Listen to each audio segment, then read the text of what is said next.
Hi, John. How are you? Hi, Mark. It's good to see you. It's very good, very nice to see you as well. So I've been exploring a bit. I actually haven't gotten to any of your books yet, and I apologize for that. It's been busy. I've been quite busy with the world of the elections and educating people about strange groups and things like that. But I have spent a bit of time looking at some of your videos. And it's John Atack and Family, and you've got sort of Family a and YouTube. friends. Yeah. I'm sorry, yes, and friends. I do have some friends as well. Not enough. But yeah, we have a sign up after this. Maybe people could sign up for that. But it's sort of like a YouTube channel, if you will, and there's quite a few playlists, a lot of segments, a lot of sections. I'm just starting to nibble at the world of inside your brain and Atacothelia. Yes. And I just starting that process, and I just sort of have a few questions about it. First of all, I've been very impressed by the bits that I have heard. Thank you. It's heartfelt, direct, and very accessible. Thank you. Things about authority and all sorts of interesting subtitles. And a bit of your history comes into play in these videos.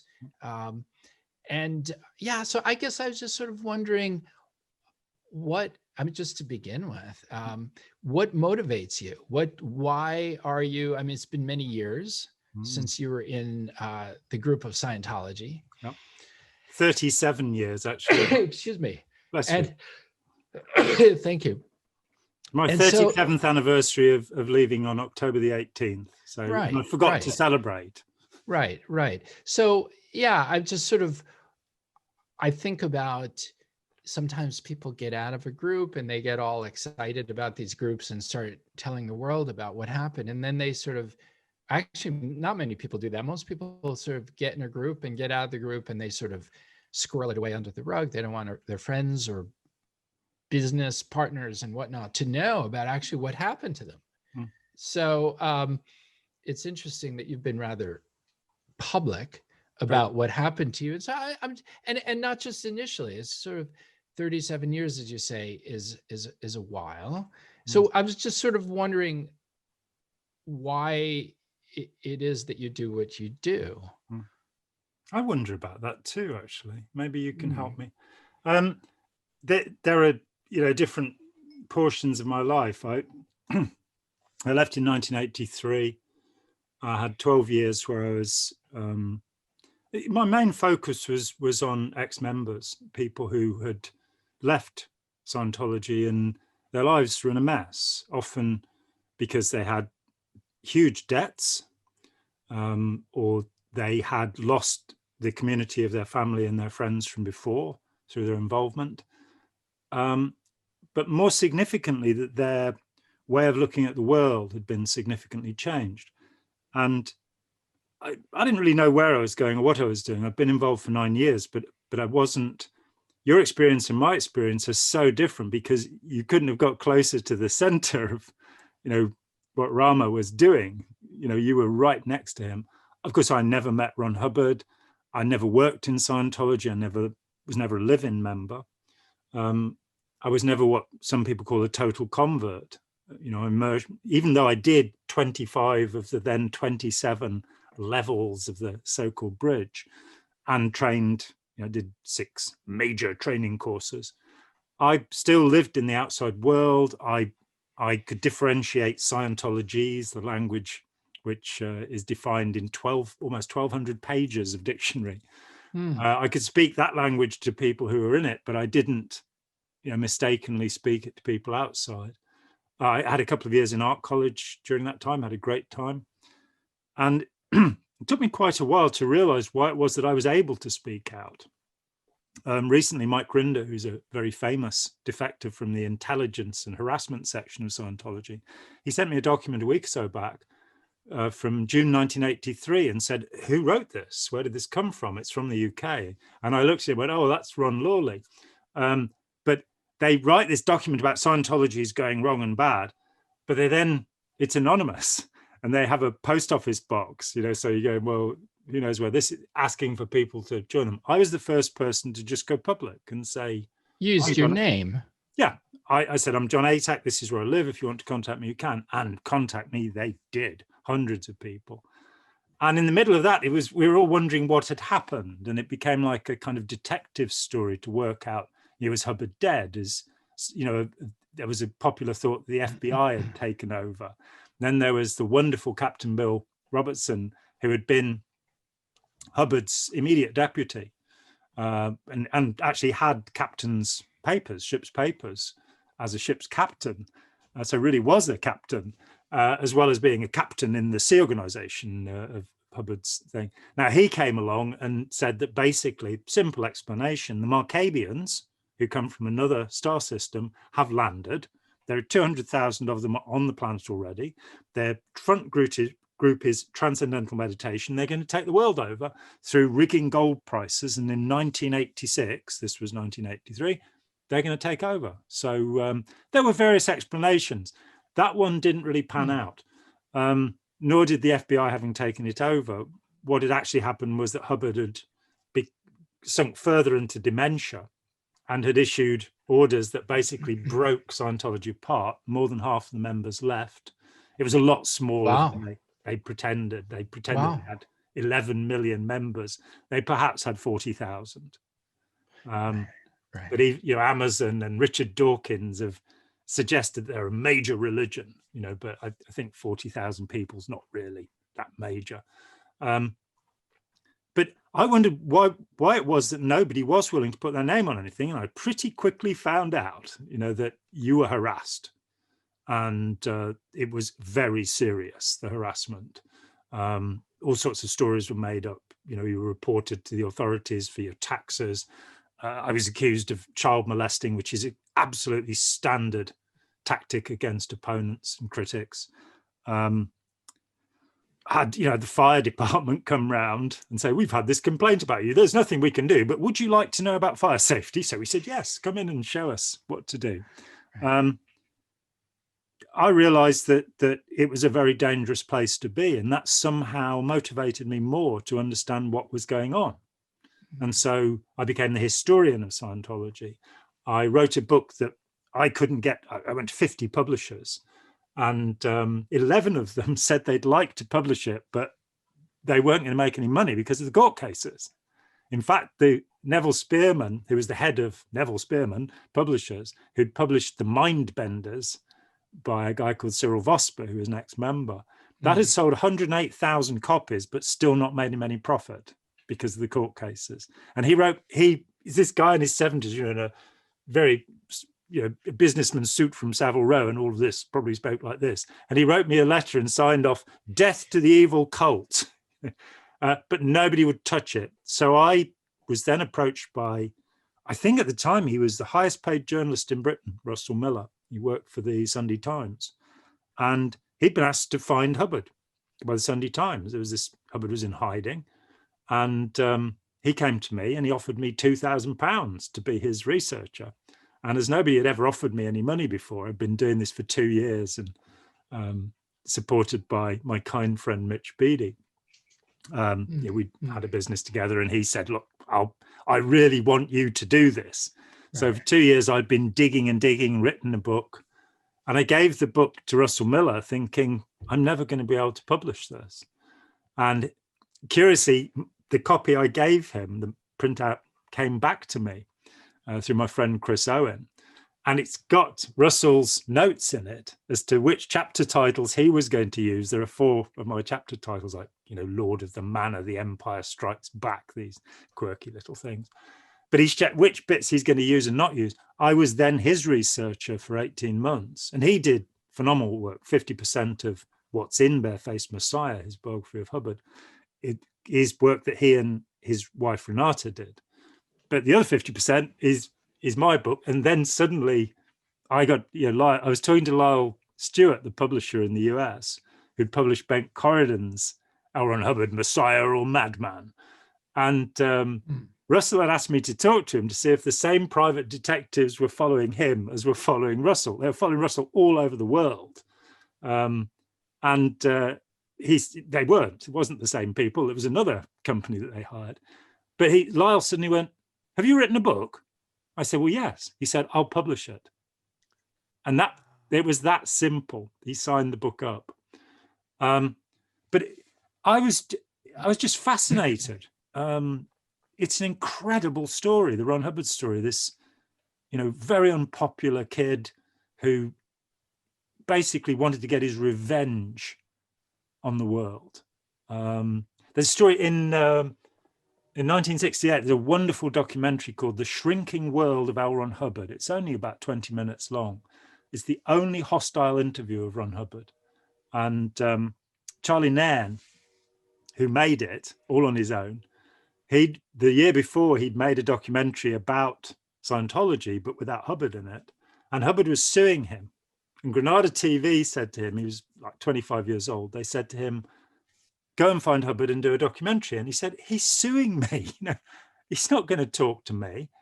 And he said, you didn't have the internet then. So even finding where Hubbard was in his ship, the Apollo, in the Mediterranean was a real problem. And it ended up, he was in Bizerte, which I think is in Tunisia. And he rolls up at 1 a.m. and sees somebody walking the deck, realizes it's Hubbard and says, "Can I come aboard?" And Hubbard says, "Yep." And they sit down for 2 hours. And Charlie got hold of me about 6 or 7 years ago, and wonderful man, and said he felt really guilty because Hubbard had told him things in the 2-hour conversation leading up to filming that he hadn't managed to get him to say on film. And he said, he'd said to Hubbard at one point, "It's a scam, isn't it?" And Hubbard said, "Of course it's a scam. What do you think?" And Charlie, there's just something natural about Charlie that he understood what to say next. And he said, "That must be really hard for you, having to conceal that all the time." And Hubbard, being a narcissist, of course, is like, "Yes, poor me." And Charlie said to him, "Why do you do it?" And he said, "Well, the first thing is, it's really nice, 1968, it's really nice going home to your wife every evening and saying, 'We made $10,000 today,' which I'm guessing would be like $250,000 a day or something now." Sure. But the main thing is, and I think this shows who Hubbard was, the main thing is, "I like catching the clever ones and reeling them in."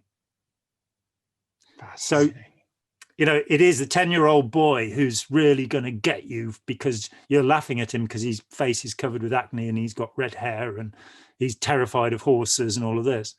And he's a fabulist. He's a guy who makes up these stories. And as Russell Miller said, he did enough in his life to boast about. He didn't have to make up these stories, but he did. Everything was exaggerated to the extreme about his own life. So, my friend, who's a emeritus professor now, but he was a professor of Christian thought and ethics in Toronto, Jim Beverley. He's written, I think he's now written something like 18 books. And one year after another, he keeps telling me, I want to write a book about Scientology, but I keep having to write these, my agent books me to do something else. But I really want to write about Scientology because it's the most fascinating subject in the world. There's never been a story like it. A pulp writer, an adventure writer who writes a bit of science fiction, basically starts spinning out this story, which is a mix of a very simplistic version of Eastern mysticism, very simplistic. He didn't know what he was talking about. He really didn't. With a kind of science fiction thing. So if you say, well, there's reincarnation, right. If there are other star systems, then we can have been around for a long time and have had these lives, this space opera fighting, kind of Star Wars battles. And right, so he kind of created a kind of a mythology. Yeah. And it's huge. I mean, the Guinness Book of World Records said he is the most prolific writer of all time.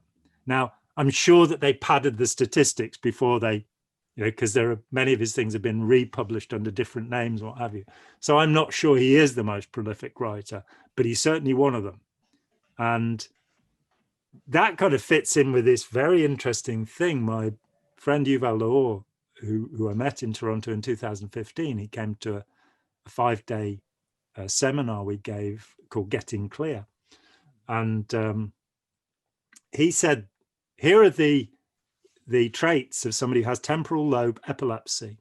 And they're called the Bear-Fideo. It's the Bear-Fideo list. And there are 18 points on it. And I sat down and read them, and 17 of them I was able to say. Now, one of them is hypergraphia, that you have to keep writing. And Ayn Rand had it. You find it seems a commonplace among cult leaders, among people who form these authoritarian groups that we call cults. And going down the traits, he had 17 out of 18 at first glance. The 18th trait, it took me about half an hour to find an example of, but I did. So there may be this thing that he had a psychiatric condition, which is basically a lesion or a point in the brain where things have become disconnected. It can happen from being kicked in the head. It's in the temporal lobe at the side. And it drives, it used to be called Dostoevsky syndrome. And the book The Idiots by Dostoevsky describes Dostoevsky's own very strange condition. And, I regard Dostoevsky as one of the greatest writers in history, perhaps not as prolific as Ron Hubbard, but a remarkable, Crime and Punishment, the Brothers Karamazov. These are incredible, profound things. But he had this condition, and you don't have grand mal fits. You don't, froth and roll around. In fact, you can sit with somebody who's having a seizure with temporal lobe epilepsy, and the only thing you'll see is a movement of their eyes. There are people who have it, who've put up videos of themselves on YouTube, so you can see somebody actually having this, and their eyes seem to flicker a little. They can have very deep religious experiences, what appear to be religious experiences. And Hubbard really fits in with it, but he's also a narcissist. He's to the point of, when I read what Robert J. Lifton had to say in The Dangerous Case of Donald Trump, where he says he's a solipsist. He's a person for whom we are just cartoon characters. We don't really exist. And I think I exclaimed for joy, because years ago I came to that point with Hubbard. Wasn't simply a narcissist. He was completely self-obsessed, and we were just characters in the fiction that he was creating. And so it didn't matter how much he hurt people. There were quite a number of people around him committed suicide. Say John Neugebauer is an example of, but there are a number, because they're given these promises. Neugebauer had been in World War II. His job was pushing the bodies into the trenches after battles with a bulldozer, and that had made him somewhat distressed. And Hubbard promised he could cure this, and Neuger ended up killing himself. Hubbard didn't care when he heard that his own son was dead, Quentin Hubbard, his oldest son by his third marriage. His statement was apparently, "Oh, this is another fine mess you've gotten me into," kind of thing, the Laurel and Hardy line, something like that, that he was concerned about the bad publicity that this would create. His own child dying. That's, solipsism writ large. He was also, it would appear, manic depressive. That I interviewed people and talked with people who'd known him over the years, and he had a girlfriend in 1950, Barbara Cloden, Barbara Snyder. That was during his second marriage. He'd got this thing going on, and she went away and graduated as a psychologist, and talked about him having these days when he would just stay in bed for 4 days, and he couldn't, he'd be saying, "I'm useless and I've achieved nothing." Then you have a guy who looked after him in 1972, 73, Jim Dinkelsey, who also went and qualified as a psychologist, and talks about this depressive thing. Then the very end of his life, there's a guy who says that Hubbard asked him to build a machine to kill him, having said, my work is wasted, I've achieved nothing. So he'd have these really black dog moods. And then in public, and you see this with, say, Rajneesh, you see it with a number of these people, in public, they exude this joyful confidence, which in the case of Rajneesh was he was taking huge doses of diazepam Valium and a couple of hours a day on nitrous oxide, so that he could come out and do the me nasty. Sorry, that's not the right word, is it? It's namaste. But in his case, I think it is the right word.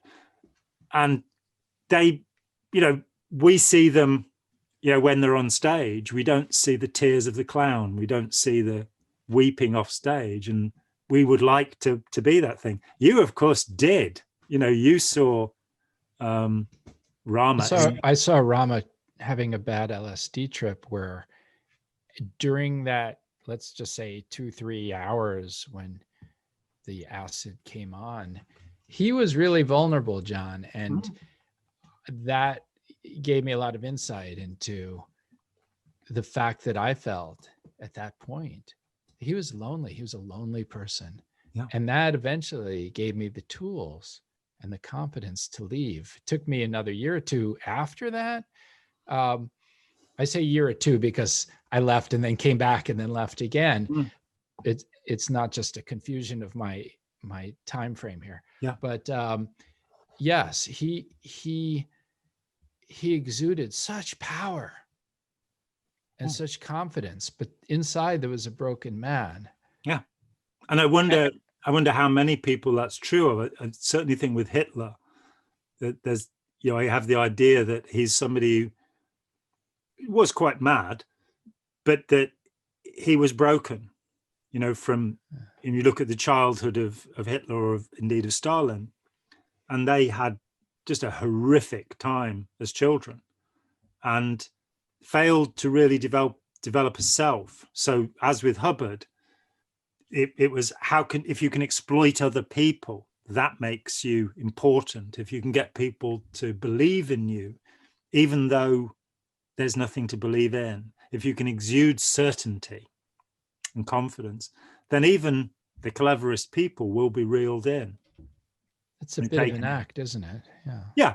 And it's thoroughly an act. And I think so many of our politicians, you and I share exactly the same concerns about the Don, as I like to think of him, McDonald Trump, as Ali G called him, that this guy is really just not there, that there is no intellectual core to Donald Trump. Is just an abused child who was sent off to military college, dealt with the mafia to get wherever he is bankrupt, has no business sense whatsoever. And very, very, very little or no empathy, which of course resonates with what you were saying about Mr. Hubbard. The empathy gene, the empathy characteristic is not present. No. 220,000 people dead, and he's not feeling it. No. He's like, how is this going to affect me? Yeah.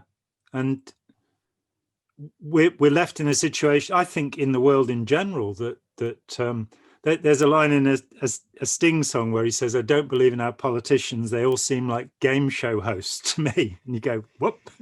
Well, in this case, he was. And that's how he got his celebrity. But look around the world now, Bolsonaro, Duterte, Xi, Putin, Boris Johnson here, Scott Morrison in Australia, that we have so many of these hollow men, to use T.S. Eliot's expression, who there's nothing there. There's no care for other people. So John, John, are we as a population attracted to people who we sense have that characteristic? And if so, why? I think or are we just totally duped? Why is it? I mean, people are smart. People can read body language. People can see patterns. Why is 40% of the United States, or slightly north of that, aching to vote for such a cruel, sort of detached, unempathetic, quote unquote leader? What is it? What is it? Can't we discern that and call it what it is? Is there something kind of attractive about? I mean, I'm just surmising here. I mean, is it possible that we're all a bunch of, not all of us, but many of us are sort of sappy, not sappy, but just sort of emotional beings, and there's part of us that want to rebel against who we are, so we reach out to someone who we think will be a good leader because they don't feel? I think, I mean, there was a professor of neurology who said that we believe that we are thinking creatures who feel, but the truth is we are feeling creatures who think. And I would add to that that the more intelligent somebody is, the more they are able to buttress their stupidity, the more they are able. So we're never talking about how, often the debate goes off into critical thinking, that there's this thought that it's pervasive, that people join authoritarian groups because they can't think properly. But I think that what you're saying about our emotional being is more important. And for me, the crucial question is the question of certainty. How do we develop certainty? Why am I sure of what I'm sure of? I always tell the same story. When I was 17, a born-again Christian spent 2 hours talking to me. I'm a very patient person, and I was then when I was 17. And I had a friendly conversation with the guy, and eventually he realized he wasn't getting anywhere because I was quoting scripture back at him, because I'd just been reading the Gospels because I was very interested in them. I didn't believe in God, but I was very interested in what was being said. And I thought some of it was very positive and useful, and some of it not. And he backed away from me, as if I was going to leap on him if he turned his back on me. And he said, "I don't understand the Bible, but I know it's all true." Now, this man had a university degree. He was a teacher. But I don't understand the Bible, but I know it's all true. How this certainty developed in him. And it is this point where we take our belief to be knowledge. We take our belief to be fact. Now, I would make the same complaint about the new atheists, that if you ask them, how did the universe begin? They'll say, oh, it was the Big Bang. And you say, and how do you know that? And they'll say, oh, well, it's been proved. And they say, and I say, prove it to me. And they say, well, you see, there's background microwave radiation that's detectable from all directions that shows that an explosive event occurred between 13.7 and 13.8 billion years ago. And I say, that's great. How do you know that? Well, you see, it's been recorded. I say, yeah, but how do you know that? And can you explain to me how an 11-dimensional singularity collapsed through a P membrane into 3 dimensions? And at that point, I usually get a pretty blank look. And that is, by the way, the description that's given: a P membrane of 11 dimensions collapses in 3. I don't know what it means either, but it sounds good. It's kind of, guaranteed to break the ice at parties. The point is basically that they've accepted as a certainty something from a textbook, which to me is no different from believing, I don't understand the 11-dimensional P membrane, but I know it's all true. And if you substitute the term priesthood for scientist, and don't get me wrong, I'm all for science and a method of demonstration and proof, but one is still accepting authority. I've yet to meet anybody who's read Stephen Hawking's proof of the Big Bang, and Hawking himself said that if there is a moment of creation, there could be a God. There's also an argument about the steady state proving that there's a God too. The point is that we take certain information and we become so confident of it that we broadcast it as the truth. Yeah. We don't know the truth. And I think what happens is that where we suffer from uncertainty, where we suffer from anxiety in our own lives, where economic systems collapse, and I fear that our own economic system is on the brink of disaster because of the coronavirus. So if you look to Germany in 1932, when Hitler rises, the Nazis went from having, less than 4% of the vote to actually ruling the country in a matter of months. And in 1938, I think it was, they have a vote after the Union, the Anschluss with Austria, where I think it's 98% of people vote to not be allowed to vote again. They've had democracy for 20 years because it was all an imperial situation till the end of the First World War. And they vote not to be allowed to vote. They vote putting all of their trust into the Führer, the leader. And that cannot make any sense. The Nazi policies were worse than absurd. They were appalling. They were disastrous. It was inevitable if you followed those policies. The idea that the brutal survive, not the fittest, not those most fitted to the environment. Recently, it's been said the luckiest, the survival of the luckiest is, you happen to be in the right place at the right time is why you survive. But the Nazi philosophy was the idea that those who punch hardest should be in charge. It's a thugocracy. There's no way that could ever work. Even if they'd managed to conquer Russia, there's no way that it could ever work. And yet, 45% of medical doctors joined the Nazi Party. People with doctorates joined the Nazi Party. And I think that is all about certainty, and that we do not learn to question hard enough and to say, science is probabilistic.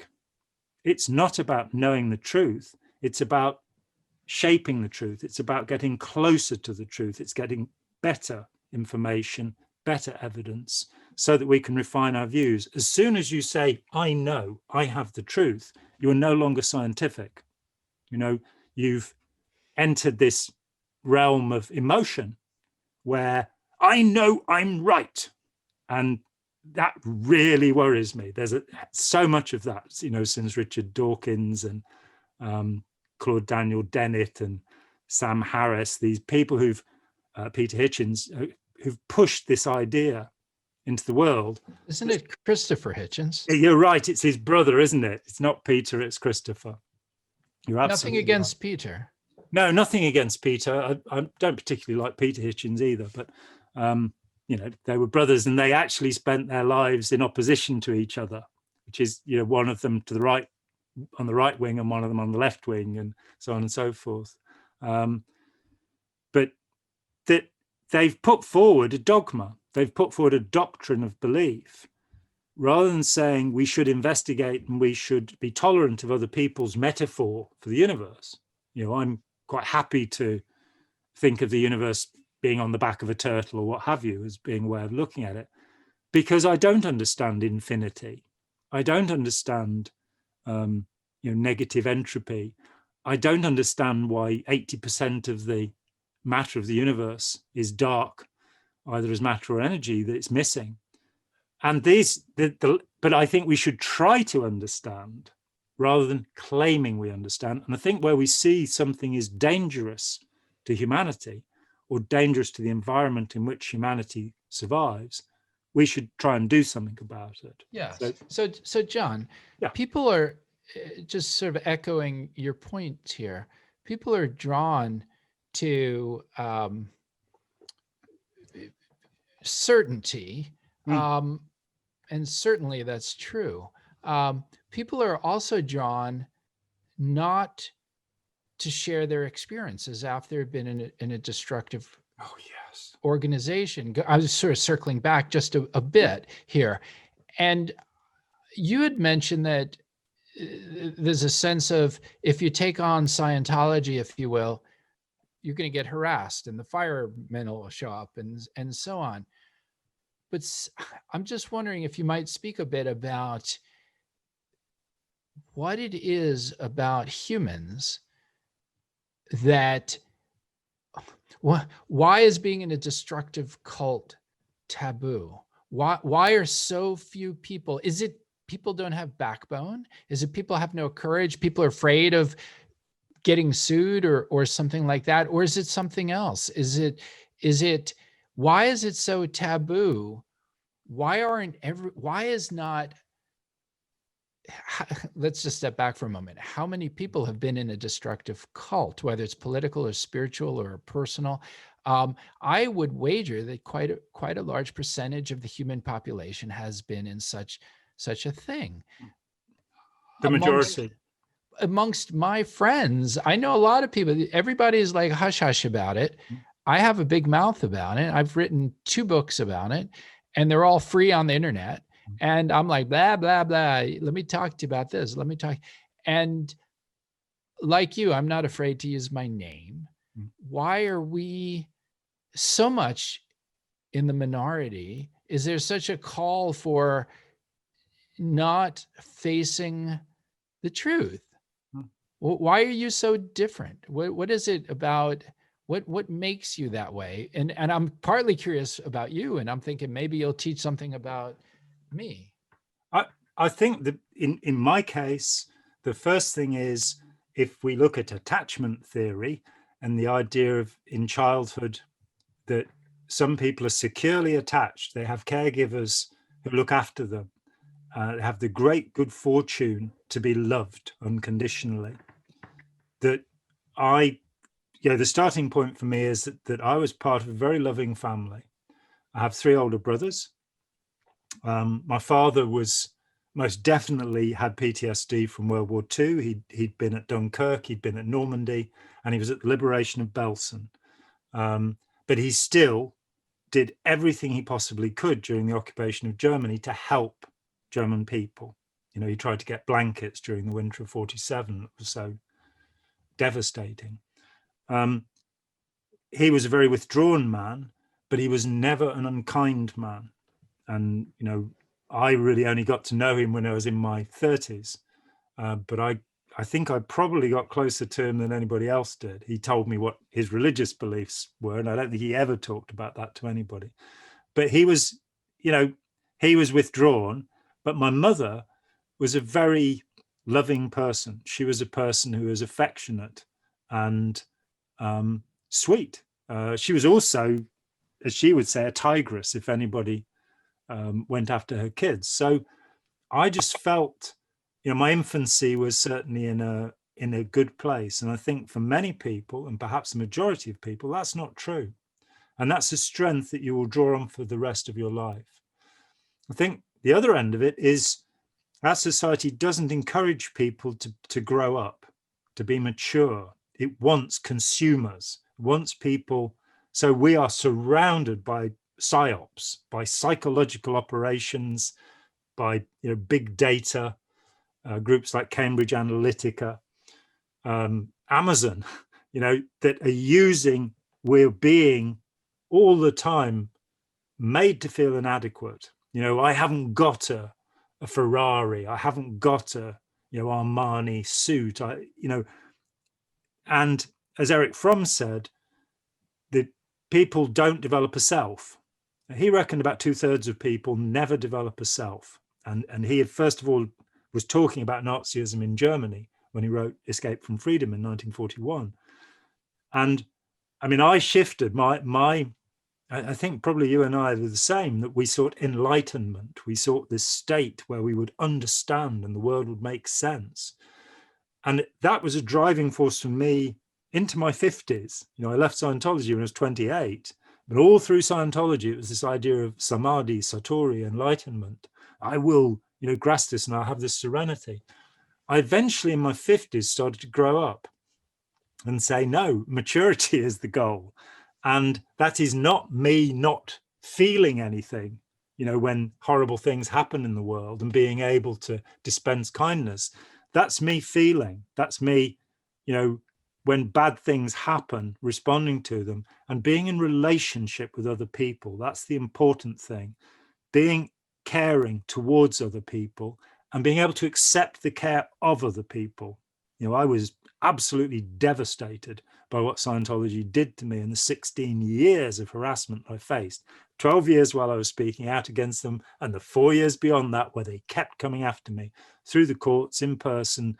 You can still go on the internet and find websites dedicated to an attack upon me and my character, which are littered with untruths. I had the good fortune to have a family who were willing to support me through that. So, and without that, I'd be dead. There are no two ways about it. The two of my brothers, my mother, one of my nephews, they were there absolutely for me. And it took me years to come back out of the fog and the haze of the terrible destruction that had been wrought against me. But I think that security in relationship, in childhood, secure attachment to caregivers, in adulthood, I also have the great good fortune to have many very close friends who, people I've known for 30, 40 years who, and I've seen them go through the vicissitudes of life and they've seen me go through it, and we're there for each other. Terrible things happen to us and long periods of gloom have settled upon us. And you keep moving through that because you're part of community. I think our whole social drive breaks that we are, they say that Asian societies are family-based, whereas Western societies are individualistic. Being family-based you can end up with something like North Korea or the Chinese state, where what Mao did was replace the Confucian idea of family with the idea of the party, and created more horror than any other civilization, any other society has ever seen. Mao is directly responsible for the death of about 70 million people and loved nothing more than to watch people being tortured. And yet there is his image in Tiananmen Square as this great glory. The same with the Kim family. So that family thing can go wrong too. But I think having being able to rely upon your friends. I've also suffered from a degree of betrayal. There are many people who joined in the attack on me who I thought were my friends, who were people I'd known for years.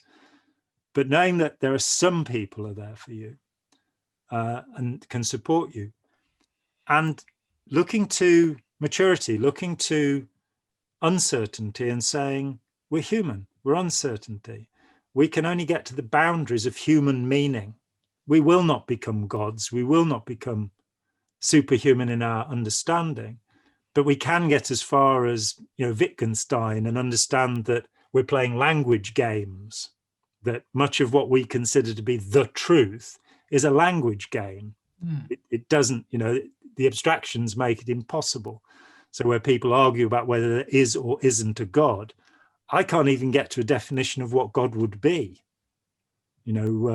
As Meister Eckhart said, anything that can be said about God will not be true. And this is a guy in the 14th century, So I'm an agnostic. I just don't know, and I don't particularly care, frankly. The question of God or not God doesn't seem important to me. What does seem important to me is, what are the basic values of human life? And for me, I met the Archbishop of Crete and spent 4 or 5 hours with him in St. Petersburg, which is a great place to go. If you're not the one in Florida, the one in Russia.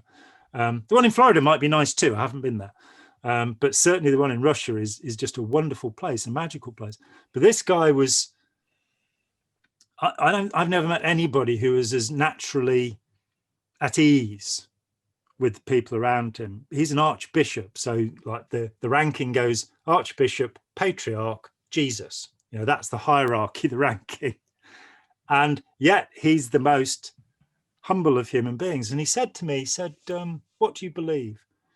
And I said, I believe in compassion, and I try to express it. And I know the meaning of the word humility, and I hope to find some one day. And he said, yes, humility, that is the great virtue. And I think that took me a very long time to get to. I agreed that modesty was a reasonable quality, but understanding that humility, being willing to be wrong, being willing to apologize, being willing to understand that my own intelligence is not complete and never will be, is not perfect and never will be, continuing to inquire, continuing to be willing to tune my beliefs according to evidence rather than what I would like to believe. Yeah. It's fascinating. I sometimes wish that there were more people who could push back against some of these abusive groups. And I just sometimes I wonder where are they? I think it's happening, and I think you're one of the people who's really done something to make it happen, because there are very few of us. I mean, I was talking with Joe Zimhart, who wonderful man. I don't know if you've read his book about Santa Fe and artists. It's just a brilliant book. It is. It's exceptional. Yes. And you find a very human person. Yes. That's important. Because again, in this field, and I'm not going to name names, there are a lot of self-interested people. There are a lot of narcissistic people, a lot of people, and it's easy to tell who they are because they will name names. They'll go after other people. So rather than doing something about authoritarian groups, which is my preferred term for what people call cults, they go and attack other people who are trying to do something about it. And they get into firefights over that. But there are also some really decent and good people. And I think that the tide may be turning. I think there may be some understanding. And I think it's necessary to rebrand. I think rather than talking about cults or, I gave a talk in Manchester last year and had the privilege of having Professor Eileen Barker, who people have questions about because of her pro-Mooney statements. She was sat right there in the front row. And it gave me the opportunity to say, well, look, you prefer the term new religious movement. Would you admit that there are destructive and dangerous new religious movements? Can we step aside from arguing about the words and say there are dangerous people and there are dangerous ways of being? Yeah. And she went. What was her response? You could see I was recording. What are you going to say? Oh dear. But I do think that if we can rebrand, if we can say, rather than talking about cults and arguing about whether that's the right word, which it is, it just means a group that's dedicated to an idea, a dogma, or a person. The new meaning is the pejorative meaning is something else. If we talk about authoritarianism, if we talk about people who want to be bullied, who believe they should be bullied, and talk about people who want to bully. Yes. And we then accept that we're probably talking about the majority of human beings, people who don't know what to do, so they want somebody who's sure and certain to tell them what to do, and people who want to tell other people what they ought to do. Which to me is so fascinating, because I don't disagree, and yet we can't really acknowledge that is happening around us. So we can't even it just seems like there's a huge elephant in the room, and everyone's sort of tippy-toeing around it. And you say, excuse me, is a huge elephant right over there. And everyone's like, they don't even acknowledge you. They won't even acknowledge that you just said that. No. You're quite invisible, as is the elephant. Yes, there's two parties invisible. Day today. Let's go down to the beach. Right. Yes. Oh, yeah. There's like, oh, look over there. And so you're not only you invisible, the elephant, you and the elephant share this obscurity, this irrelevance. Irrelevantness. That's irrelevant. That's all right.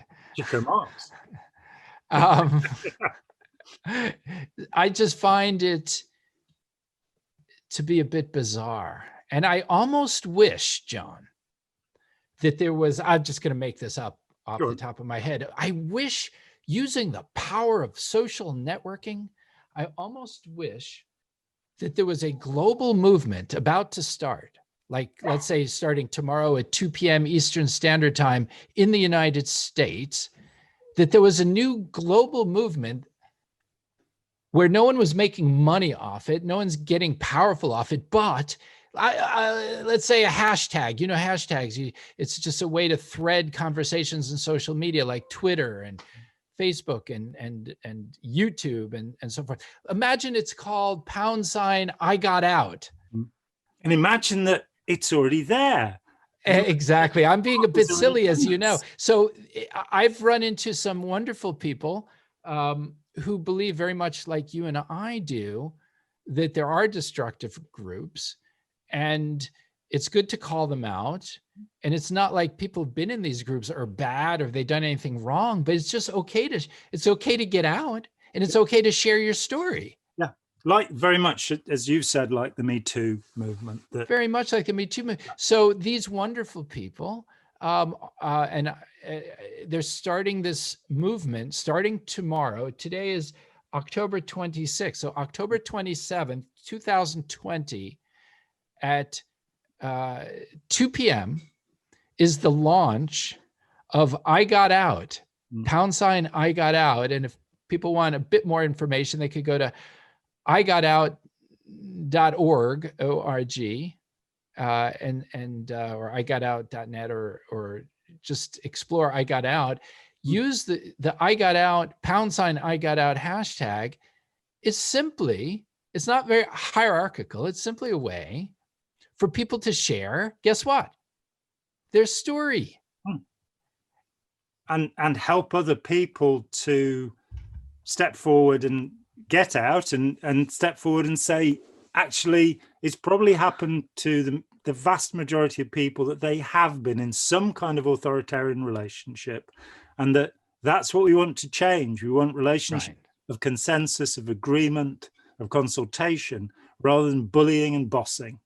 And the very act of sharing one story is so powerful. Yeah, and we both know that, having shared it so thoroughly. Correct. Yeah. And just sharing one story, and one could use names or one could obfuscate names, but just to say, hi, here I am, and look, does everyone see that elephant over there? And to gain camaraderie, and not necessarily to ask for sympathy, like, oh, poor me. No, but the act of sharing a story is empowering. Because what does it do, John? It gives people a voice. And guess what is required, necessary in a democracy? That people, not just the top person, the top of the ticket. Yes, of course they have a voice. We've been listening to them forever. In a democracy, it's wonderful when everyone has a voice. Yeah, I couldn't agree more. I mean, John Stuart Mill in On Liberty, which is a book that everybody should read. It's an easy book to read. It's a short book to read. And here's this guy saying, you have to listen to everybody. And it doesn't matter how many times you've heard it before, and it doesn't matter that you know the person speaking is an idiot. You have to listen to everybody, because you could be wrong and you could learn something. And that ability, we have an elective dictatorship, as Lord Hailsham here, who was a right-wing politician, but he pointed out we live not in a democracy, but in an elective dictatorship.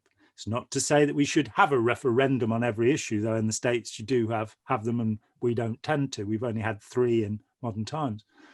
It's to say that there should be expression, and we should, in our schools, be encouraging kids to talk about things, not to memorize things.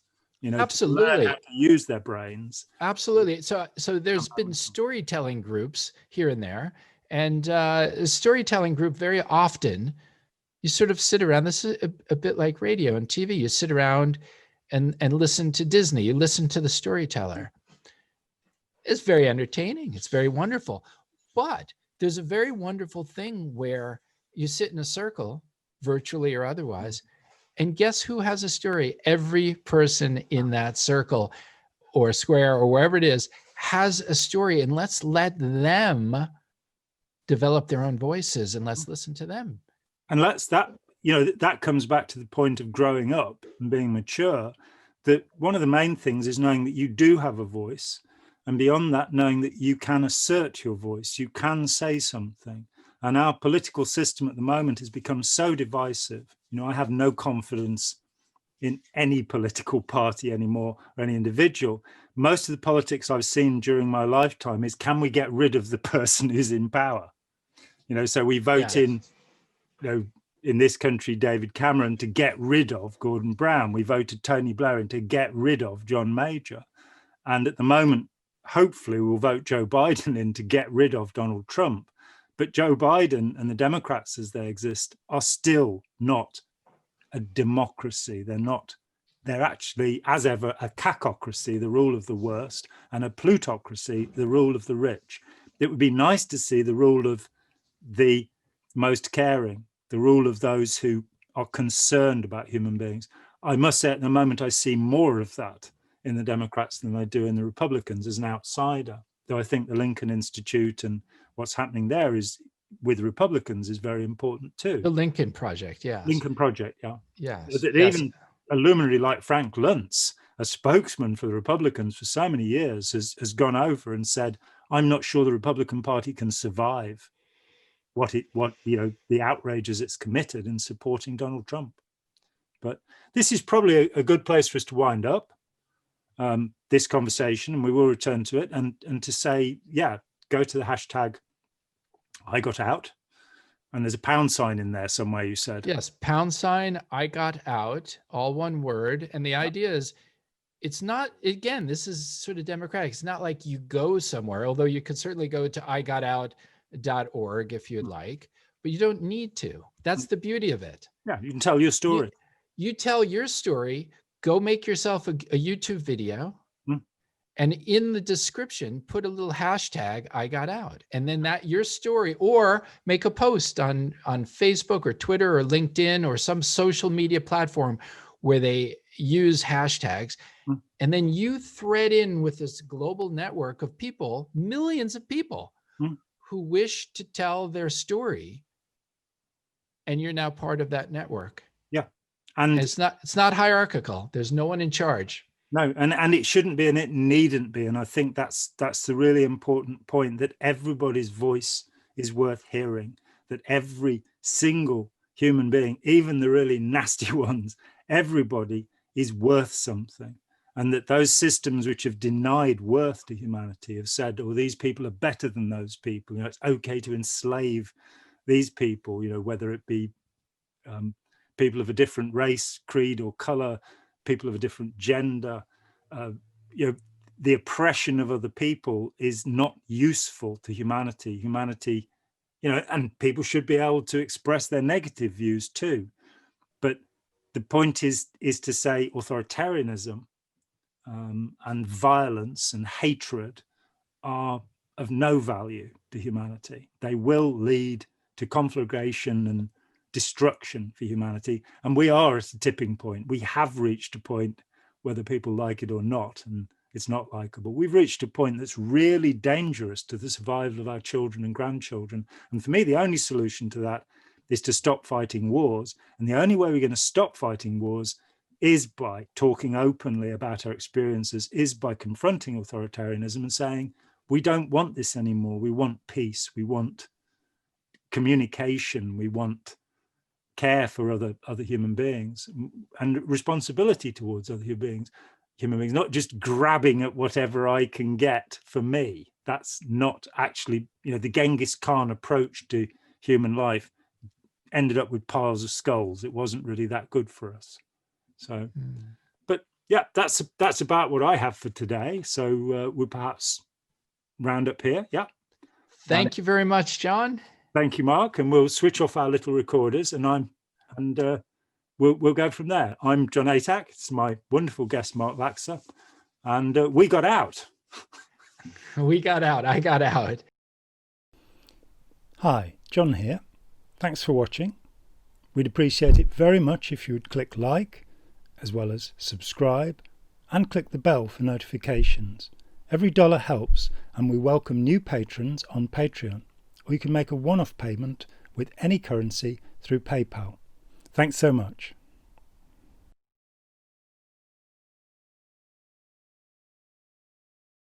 Irrelevantness. That's irrelevant. That's all right.